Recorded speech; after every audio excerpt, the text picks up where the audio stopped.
brought some very seasoned people with us to help us. So again, thank you all for coming. I'm Tiffany. I do Witchlab stuff. You are Witchlab stuff.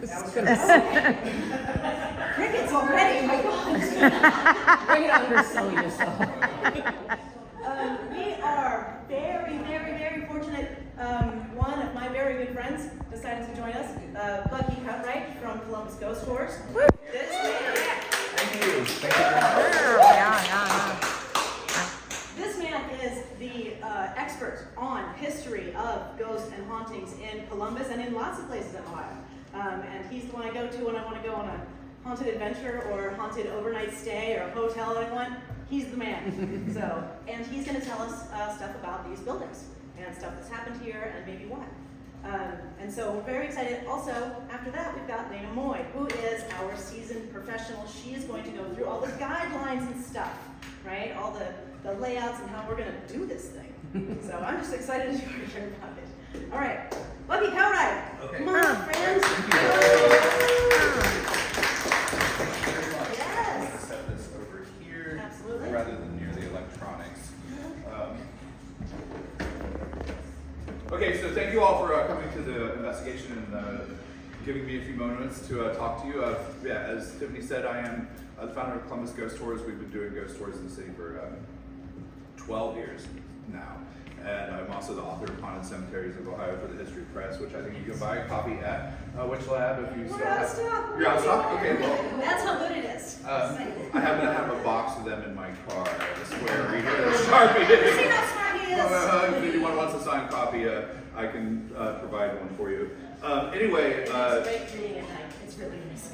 thank you very much for that. Yeah, they actually adapted a kid's book too, which is weird. But anyway, I don't know what they found was appropriate for children, but yeah.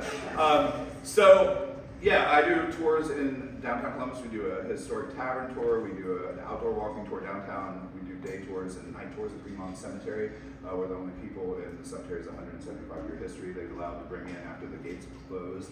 And you're locked in and you go from grave to grave hearing some of the haunting stories of the place, which is a pretty thrilling event. And incidentally, they don't really allow across the board ghost investigations there, but the management has said if you come on the tour as part of a guided group, you can bring your equipment and do a little bit of investigating. So that's one loophole for that. If you enjoyed tonight's experience and wanted to come and hang out with the 160,000 dead Columbusites.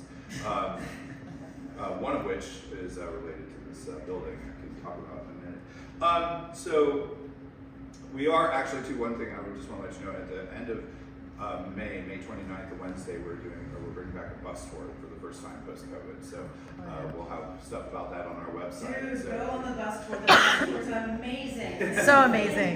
Yeah. We're going to be able to visit places we haven't, haunted locations we haven't seen in a long time. So, and now, it seems we are in a haunted location. This incredible footage that was captured in January, I've never seen anything quite like it before. So, It's from that stage. for anyone, so the camera was on that stage here, and shooting backwards, right? So this orange thing, it's not an orb, it's an entity, whatever it is, jumped from chandelier to chandelier that way, right? Now, the history of these buildings, this building that we're in and Witchlab were built 1900. Now, possibly Witchlab building might be a little older. There was a courthouse fire in 1900 that destroyed all the records. If you go on the Franklin County Auditor's website, anything built pre-1900, unless there's absolute evidence of it, is just listed as being built in 1900. Now, the location, Witchlab, for the first 60 years of its existence, pretty much was, 70 years actually almost, was a hardware store called Seeley's Hardware, the Seeley family, which were very, they were quite, how would I say this? They were very influential in this neighborhood. They were members of the Board of Trade. They just did a lot for Franklinton.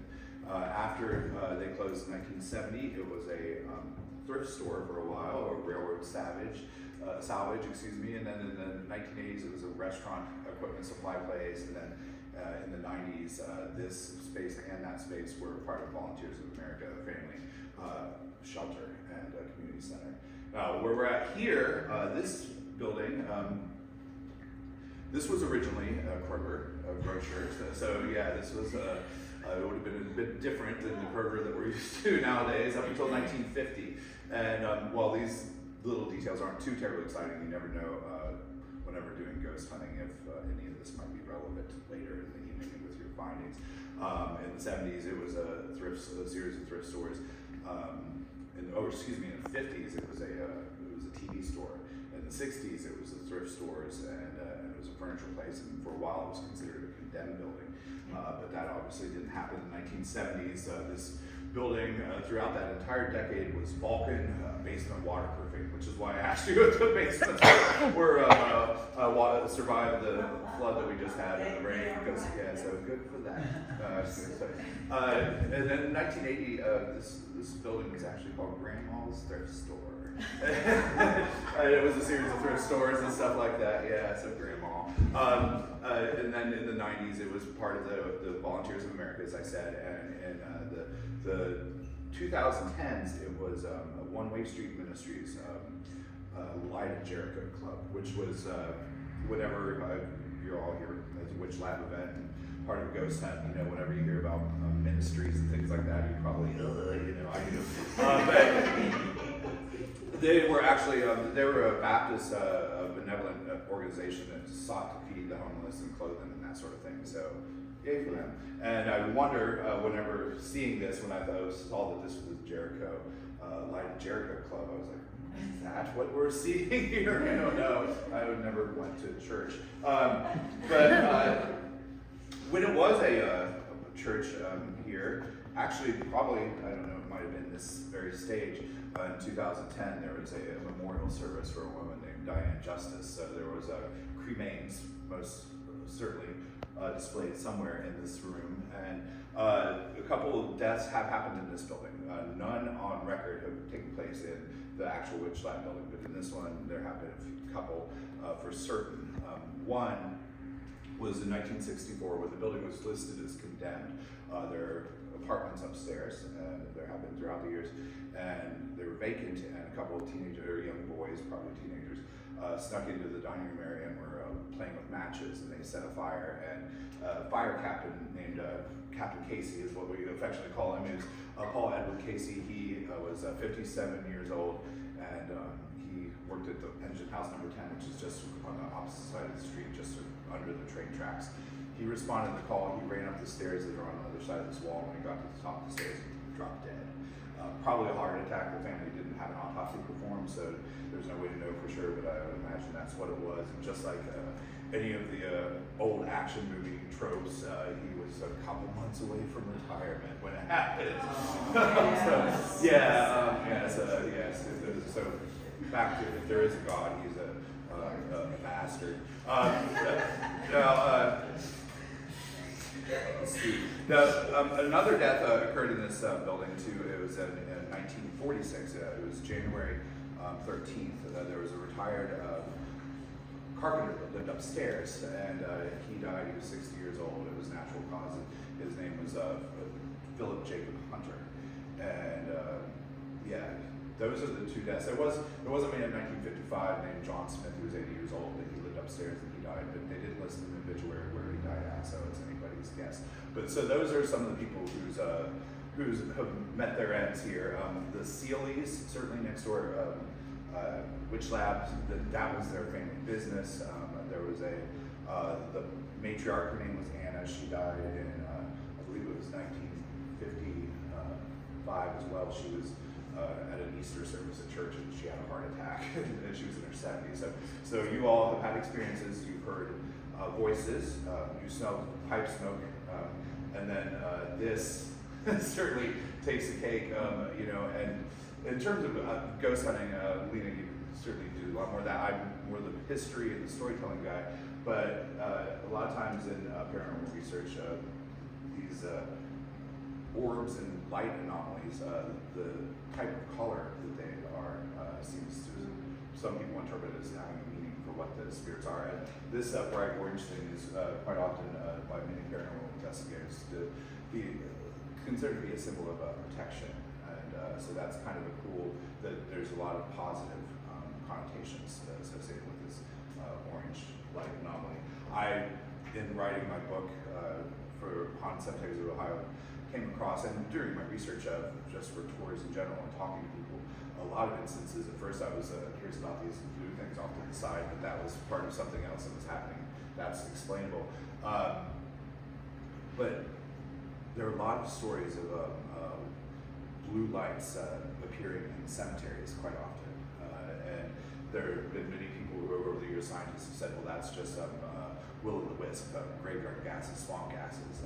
We have a very phosphorus-rich diet, and once we die and our bodies decompose and our intestines can no longer contain those phosphorus gases, they rise to the surface, and when they hit light, or when they hit air, they light up. And the thing about that is, though, I have found many stories at Mound Cemetery in Marietta, Ohio. There's a 2,000-year-old burial mound there, and people have seen a lot of blue lights come from it. And they certainly would have lost their intestines and their stomach casings thousands of years ago, so I don't know about that.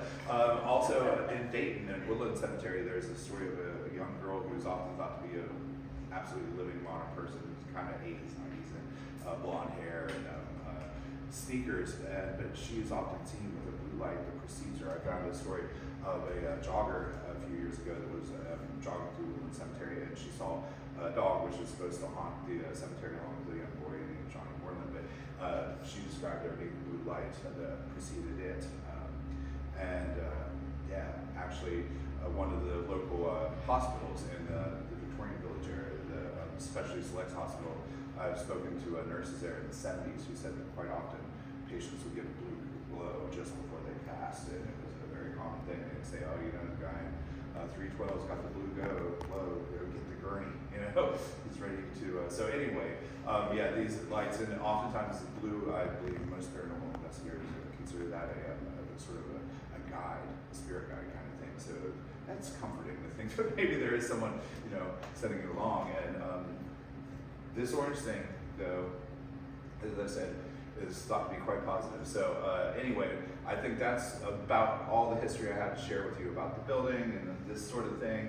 I'm going to turn things over to the head investigator, Lena. Thank you.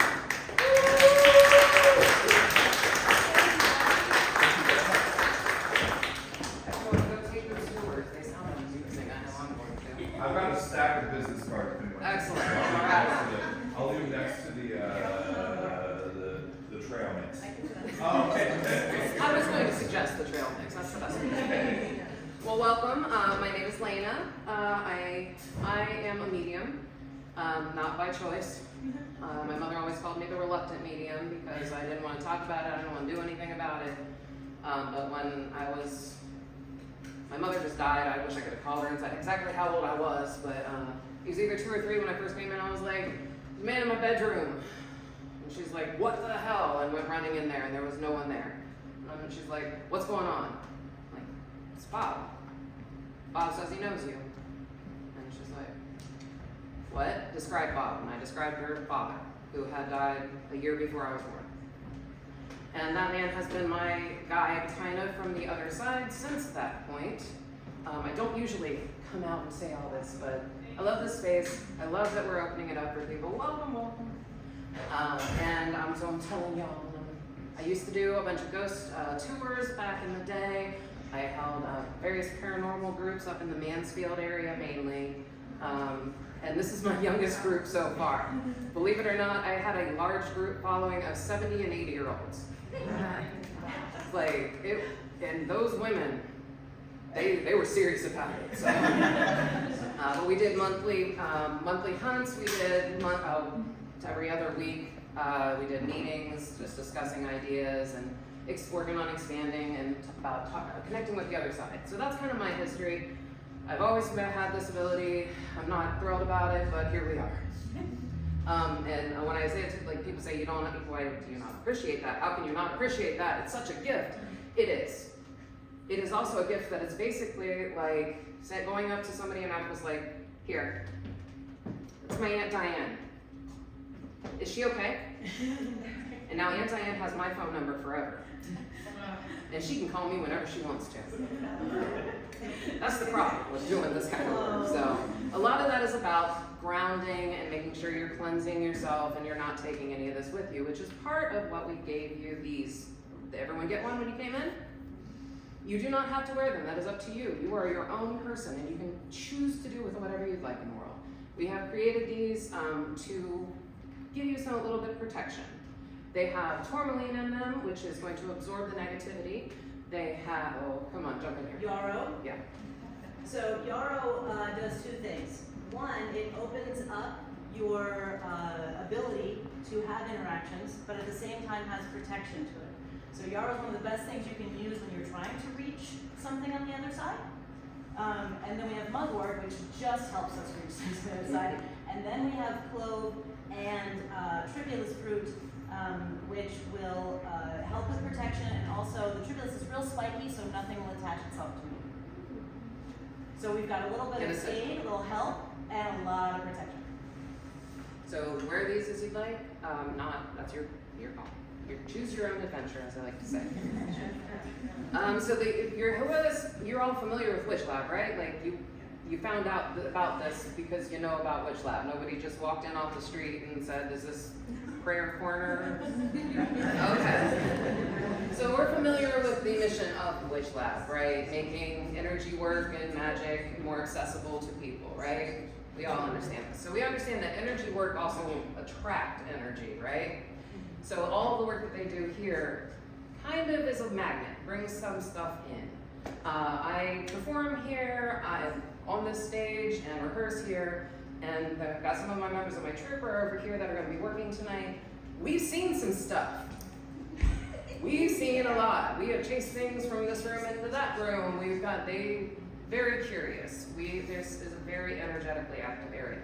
Plus, I hear that they did not cleanse the space today because we didn't want to get rid of anything. Next door today, and it was a very active day next door. Things dropped off shelves. Like it was like the staff was like they're ready. They're excited. They know what's going on. Just been going around sprinkling ghost neighborhood. So the area is, we feel like the energy is here, and but as you understand, there's nothing that's guaranteed for you tonight. Where you're going to experience is what you are going to experience, and what your person sitting next to you may not experience the same thing you are experiencing. Everyone has different capacities for this. Some people can stand right, like I have had a person who's standing there, had something fly off a thing, hit them in the face, and then go, must be windy.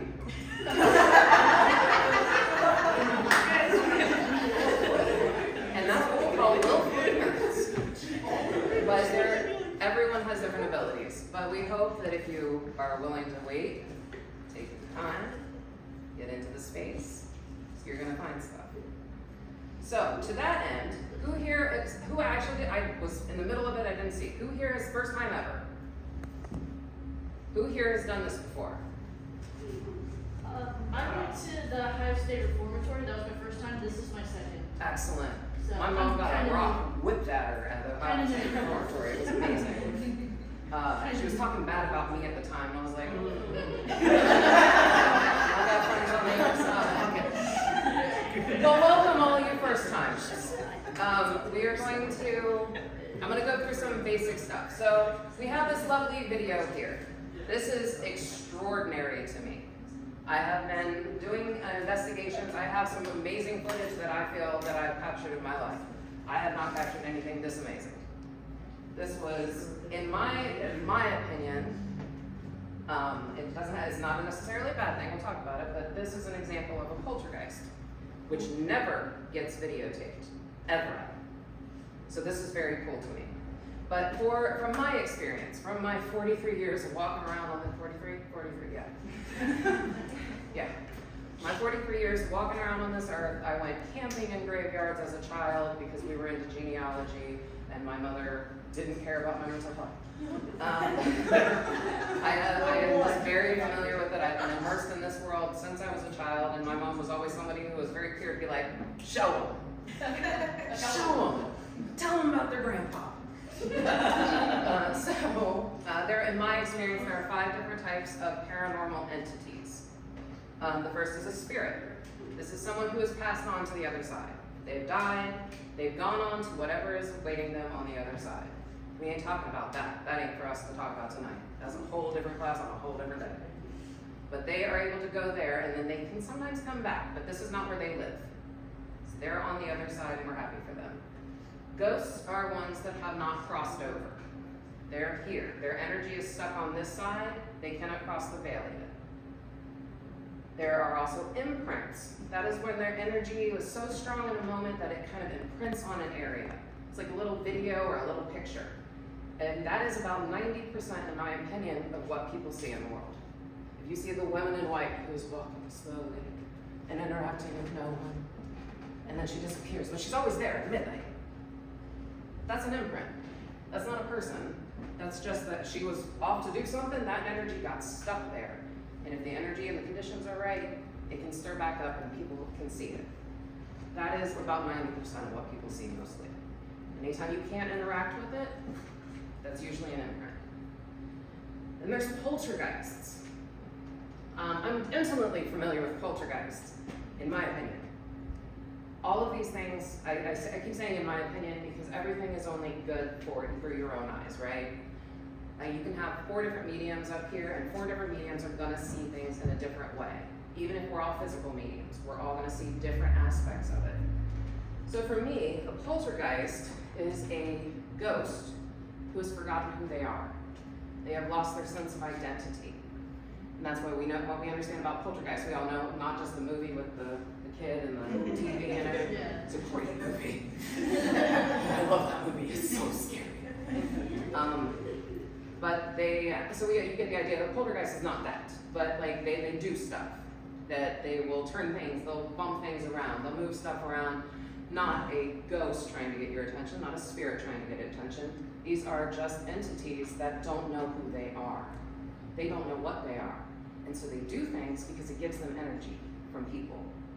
And so they keep doing things to keep getting the energy. It's just a continuous loop as they keep forgetting more and more of who they are. Unfortunately, I have had the experience of watching this happen. My grandfather committed suicide when my dad was very, very young. That spirit was angry when he died. He never went on to the other side, and I have watched him lose this sense of identity to the point that you cannot communicate with him any longer. He just destroys things. And I see energy in that way. The feeling of it feels like this. This is not a bad thing. Poltergeists are not always, they're not bad, especially when they're that far removed.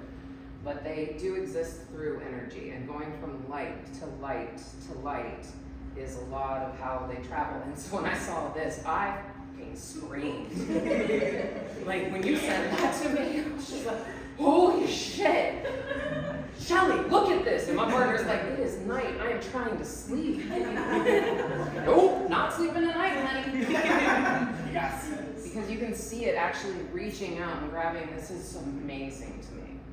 But it's not necessarily a bad thing. It's just they could not move forward and they lost their sense of who they were. And then there's other. It's the 5th category.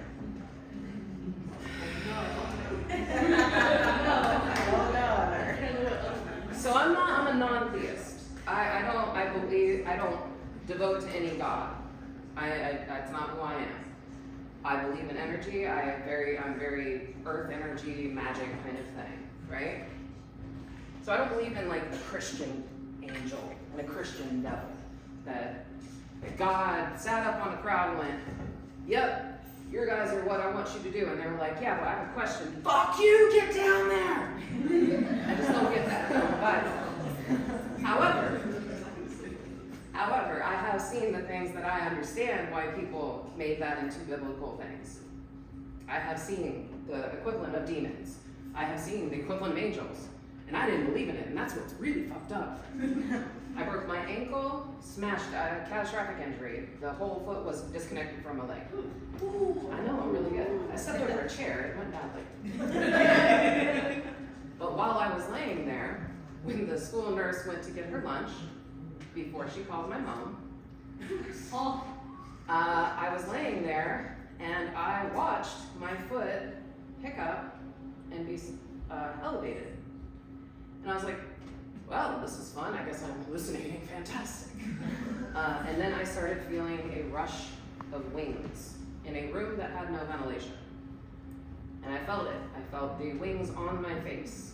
And then I saw what looked to be a biblical fucking angel. Not like a biblical angel, not with the eyes and the wings. But like the, angel holding my foot up. And I didn't experience any pain until the nurse came back and they left.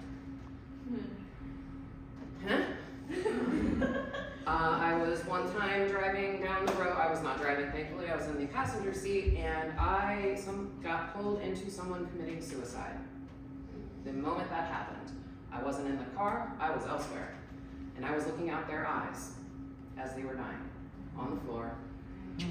And in those last moments, I saw something walk in that was at least the size of the room, with horns and cloven feet.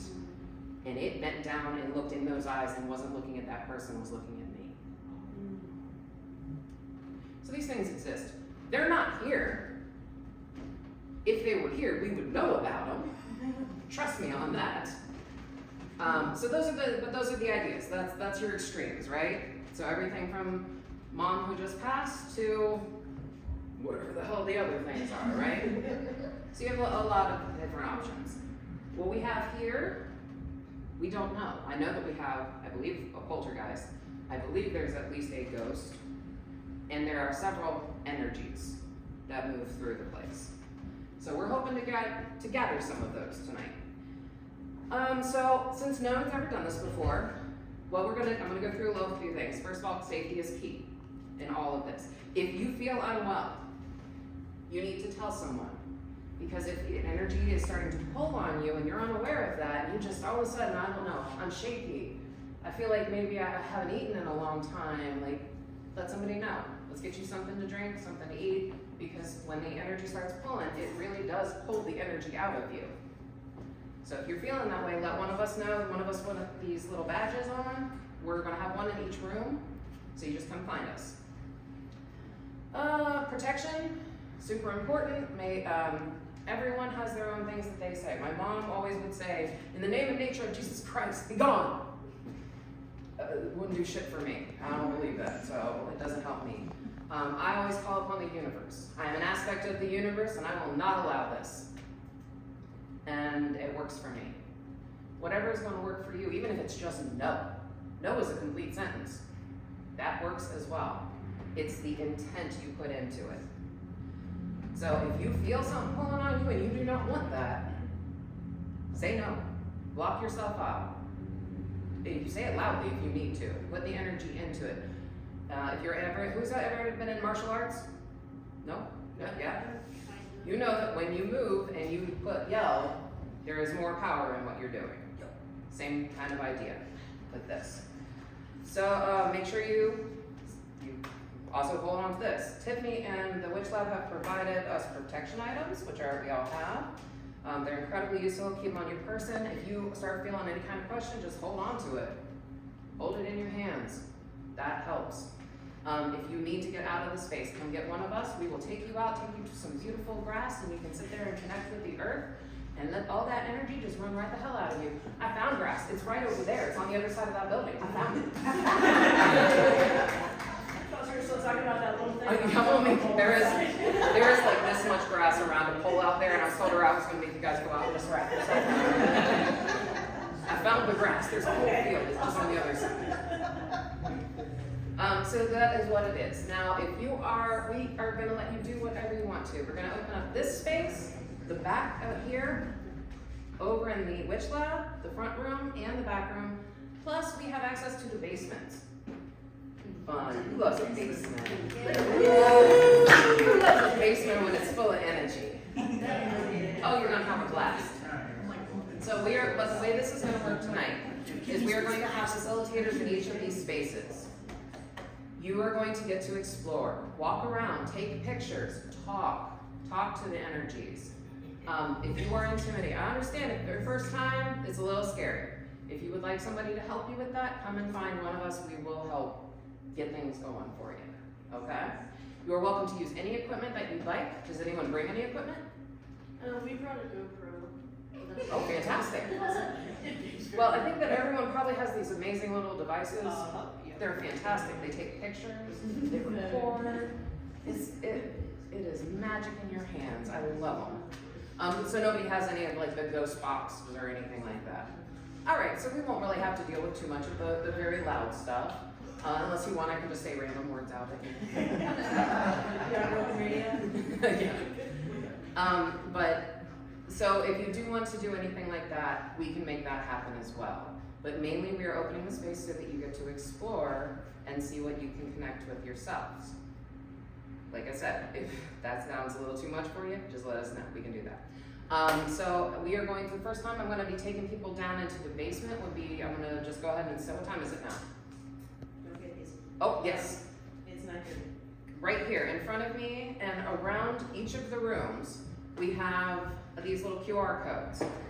Please scan it and join our Facebook group. So if you find any picture, you take any pictures, you get any evidence, you want to continue this conversation, join it, throw them in there, let's keep talking.